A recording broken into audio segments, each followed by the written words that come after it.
जय हिंद, जोहार। जेपीएससी और जेएसएससी देने वाले छात्र जो है और झारखंड दरोगा वाले जो छात्र, उसके लिए एक बहुत महत्वपूर्ण टॉपिक है भारत के उद्योग, इंडिया इंडस्ट्रीज। बहुत ही इंपॉर्टेंट टॉपिक है और बहुत सारे कमेंट्स हमारे आ रहे थे यूट्यूब चैनल पे, तो एक बड़ा वीडियो बना रहा हूं मैं जिसमें कि आपको भारत के उद्योग से संबंधित सारी चीजों को बताएंगे।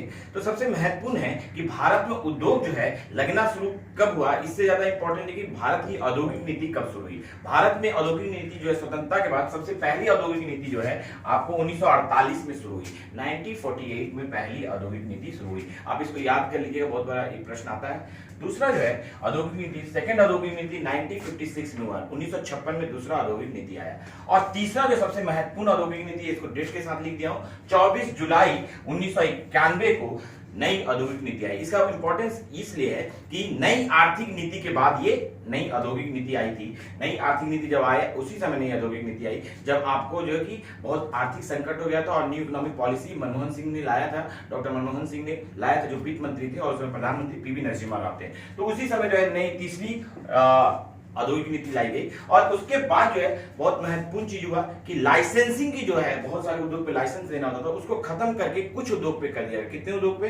तो केवल 5 उद्योग को चालू करने के लिए आपको लाइसेंस लेने की आवश्यकता होती है, केवल 5 उद्योग। तो 5 उद्योग कौन कौन थे? तो इसमें बहुत सारे सेक्टर बने हुए, फिर भी मैं कुछ उद्योग को बता दे रहा हूँ। जैसे कोई भी तंबाकू, सिगरेट या सिगार के उद्योग खोलेंगे तो आपको लाइसेंस लेने की जरूरत होगी। इसी तरह जो है इलेक्ट्रॉनिक के सामान, या जो है आपको एरोस्पेस या रक्षा उपकरण, या सेफ्टी फ्यूज या डिनोटिंग फ्यूज, या जो है आपको गन पाउडर या माचिस उद्योग खोलेंगे, या जो है कि आप मादक पदार्थ जो होगा लीकर का खोलेंगे तो, और जो है सबसे महत्वपूर्ण जो है कि खतरनाक रसायन का अगर उद्योग खोल रहे हैं तो उसमें लाइसेंस लेने की आपको आवश्यकता होगी।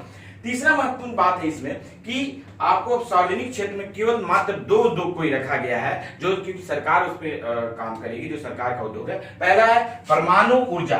परमाणु ऊर्जा और परमाणु ऊर्जा विभाग दोनों जो है आपको सरकार के नियंत्रण में रहेगा। और लेकिन रेलवे के बहुत सारे डिपार्टमेंट को जो है प्राइवेटाइजेशन किया जा चुका है, निजीकरण, तो आप इसको ध्यान रखें। लेकिन यही 2 उद्योग जो है सरकार के हाथ में, बाकी सारे उद्योग में निजी क्षेत्र प्रवेश कर सकता है। और कुछ उद्योग जो है 5 उद्योग जिसके कि लाइसेंस लेना होगा, मैंने ऑलरेडी चर्चा कर दिया है। अब इसके बाद सबसे महत्वपूर्ण है कि आपको फॉरेन डायरेक्ट इन्वेस्टमेंट, विदेशी प्रत्यक्ष निवेश, कि विदेशी जो है भारत में किस क्षेत्रों में कितना निवेश कर सकते हैं, इसको आप करंट डाटा जो है उसको देखिएगा, इस साल कितना है। मैं कुछ डाटा को बता दे रहा हूं, जैसे कि अभी बीमा क्षेत्र में जो है 74% तक कर सकते हैं, रक्षा के उपकरण पे 74% कर सकते हैं, और जो आधारभूत संरचना है जैसे एयर स्पेस हुआ, एरोप्लेन्स हुए, या जो है कि रोड हुए, इस पे 100% कर सकते हैं। लेकिन कुछ क्षेत्रों में जो है आपको एफडीआई मना है, जैसे कि चिट फंड हुआ, जुआ हुआ, लॉटरी हुआ, या तंबाकू या रियल एस्टेट के जो उद्योग है, इसमें एफडीआई मना है, विदेशी प्रत्यक्ष निवेश को प्रतिबंधित किया गया है। इसको आप ध्यान रखिएगा। तो आप जब भी डाटा को याद कीजिएगा कितने परसेंटेज है, तो आप एक बार डाटा देख लीजिएगा कितने परसेंटेज किस उद्योग में जो है एफडीआई को दिया गया है और किस किस उद्योग में एफडीआई प्रतिबंधित है। इसके बाद हम लोग देख रहे हैं कि आपको जो है औद्योगिक उत्पादक सूचकांक। औद्योगिक उत्पादन सूचकांक क्या होता है कि आपका उद्योगों से संबंधित जो सूचकांक बनाया गया है वो है। तो औद्योगिक उत्पादन सूचकांक 8 जो उद्योग जो है, जो कि लगभग 40% जो हिस्सा उद्योग में करते हैं, जो कुल उद्योग जो 8 उद्योग है उसको बेस बनाकर बनाया गया औद्योगिक उत्पादन सूचकांक। औद्योगिक उत्पादक सूचकांक का आधार बेस ईयर क्या है भाई? तो इसका है 2011 से 12। ये बहुत महत्वपूर्ण है, 2011 से 12 आप याद कर लीजिएगा, औद्योगिक उत्पादक सूचकांक।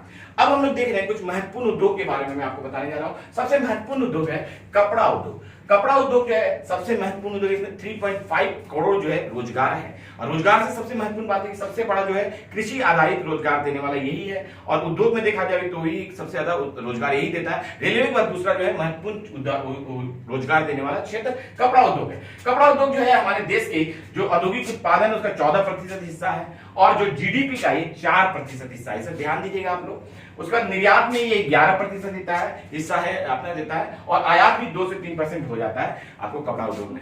इसके बाद हम लोग देखा सबसे पहला जो है कपड़ा उद्योग जो है आपको लगाया गया कलकत्ता के फोर्ट गुलस्टर में, लेकिन वो सफल नहीं हो पाया। 1818 में कलकत्ता के फोर्ट गुलस्टर में लगाया गया और असफल हो गया। फिर आपको 1854 में जो है मुंबई में कवासी एंड डावर ने लगाया, जो कि बहुत आपको सफल रहा। कवासी एंड डावर में जो लगाया वो सफल रहा। इसके बाद सूती कपड़ा की जो है कुछ महत्वपूर्ण बातें हैं, जैसे सूती कपड़ा का जो है राजधानी किसको बोलते हैं? तो राजधानी मुंबई को बोलते हैं। और कानपुर जो है उत्तर भारत का मैनचेस्टर बोला जाता है। उसी तरह दक्षिण भारत का मैनचेस्टर कोयम्बटूर को बोलते हैं। ये सब क्वेश्चन आता है, आप लोग देख लीजिएगा। उसके बाद अहमदाबाद को भारत का बोस्टन इंजन बोला जाता है। ये सब बहुत महत्वपूर्ण है, इसको आप लोग देख लीजिएगा। इसके बाद हम लोग देख रहे हैं महत्वपूर्ण उद्योग जो है लोहा इस्पात उद्योग, ये बहुत ही महत्वपूर्ण है। इस लोहा इस्पात उद्योग की शुरुआत जो है 1874 में कुल्टी में हुई थी, जो बराकर नदी के किनारे है, जो वेस्ट बंगाल में है। तो इसमें आपको शुरुआत हुई थी। इसके बाद 1907 में हम देख रहे हैं सबसे महत्वपूर्ण जो है 1907 में साक्ची में जो है आपको जमशेदजी नवाजी टाटा ने जो है आपको उद्योग लगाया था, साक्ची जमशेदपुर, जिसको टाटा नगर ही बोलते हैं, उन्हीं के नाम से पड़ा है। और यहाँ उत्पादन जो 1911 से शुरू हुआ। तो लगाया कब था? 1907 में। उत्पादन कब शुरू हुआ? 1911 में। उसके बाद 1918 में बनपुर में, वेस्ट बंगाल में, दामोदर नदी के किनारे जो है उद्योग लगाया गया। उसके बाद 1923 में मैसूर में, कर्नाटक में, भद्रावती नदी के किनारे जो है कि आपको उद्योग लगाया गया, जिसका भी नाम Visvesvaraya iron and steel company हो गया।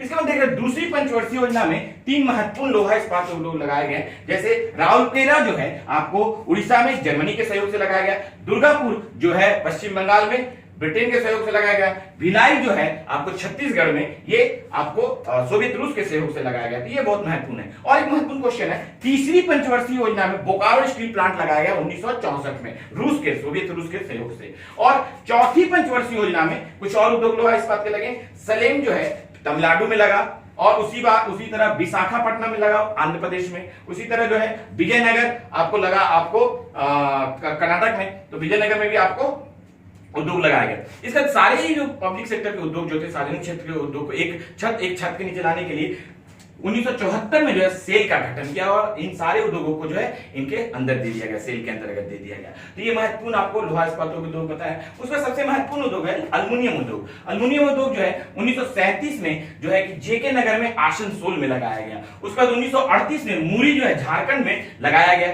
और केरल में अलवाय में भी लगाया गया उद्योग। समझ में आया? इसके बाद देख रहे हैं कि आपको पश्चिम बंगाल में बेलूर में भी लगा अल्युमिनियम उद्योग, और उड़ीसा में हीराकुंड में भी लगा, और हिंडाल्को जो है रेणुकूट उत्तर प्रदेश में लगा, अमेरिका के सहयोग से। तो इसको आप याद रखिएगा, हिंडाल्को जो है, रेणुकूट जो है उत्तर प्रदेश में है, ये यूएसए के सहयोग से लगाया गया। इसी तरह बाल्को जो है सोवियत रूस के सहयोग से छत्तीसगढ़ में 1965 में लगाया गया बाल्को। और national aluminium company Hirakud Orissa में जो है फ्रांस के सहयोग से लगाया गया 1981 में, जिसको कि नाल्को बोलते हैं। ठीक है, 1981 में जो है नेशनल एल्युमिनियम जो लगाया गया हीराकुंड उड़ीसा में, जिसको नाल्को बोलते हैं, फ्रांस के सहयोग से लगाया गया। इसको आप ध्यान रखिएगा। उसी तरह वेदांता जो है आपको झारसुगुड़ा में लगाया गया, जर्मनी के सहयोग से। उसी तरह माल्को जो है इटली के सहयोग से चेन्नई में लगाया गया। तो ये रहा हम लोग का अल्युमिनियम उद्योग। उसका एक महत्वपूर्ण उद्योग थे जूट उद्योग जो है, इसको सोने का रेशा बोलते हैं। बहुत बड़ा प्रश्न आता है, सोने का रेशा। और ये जो है आपको भारत इसमें प्रथम है, फर्स्ट है जूट उद्योग में। और इसका जो है 35% जो है ये आपको जूट का सामान भारत उत्पादन करता है, और दूसरा निर्यातक भी है।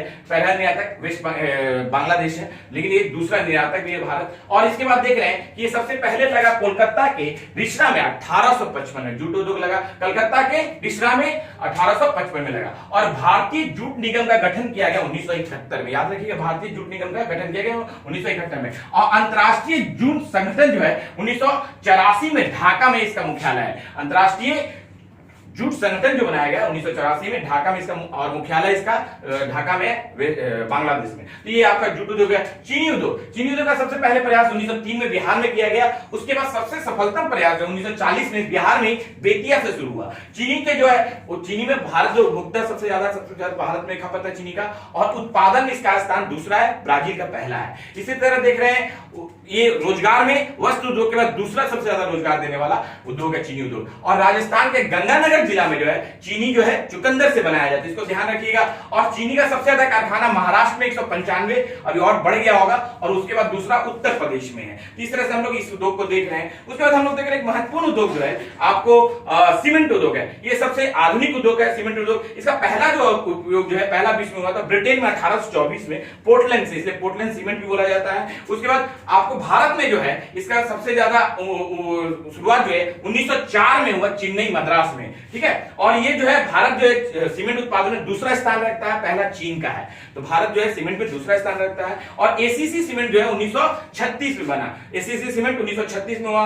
और आपको पोरबंदर में 12-13 में पोरबंदर में भी आपको सीमेंट उद्योग लगाए गए। इस तरह से सीमेंट उद्योग आप लोगों को पढ़ना चाहिए। और इसके बाद हम लोग महत्वपूर्ण उद्योग देखते हैं आपको रासायनिक उर्वरक उद्योग। रासायनिक उर्वरक जो है 1906 में जो है आपको लगा फॉस्फेट उर्वरक, तमिलनाडु में रानीपेट में फॉस्फेट उर्वरक बना। 1944 में जो है बेलागुला कर्नाटका में मैसूर में जो है केमिकल का फर्टिलाइजर उद्योग लगा अमोनिया उत्पादन करने के लिए। और 1947 में जो है अमोनिया सल्फेट का उत्पादन करने के केरल में अलवाई में उद्योग लगा। और 1951 में सबसे महत्वपूर्ण है, एशिया का सबसे बड़ा उद्योग लगाया गया उर्वरक का भारतीय उर्वरक निगम के द्वारा सिंदरी में, झारखंड में सिंदरी में आपको लगाया गया 1991। याद रखिए, बहुत बार क्वेश्चन आता है। इसके बाद देखते हैं कि आपको पोटास का पूरा जो है, पोटास जो उर्वरक है इसका पूरा आयात किया जाता है।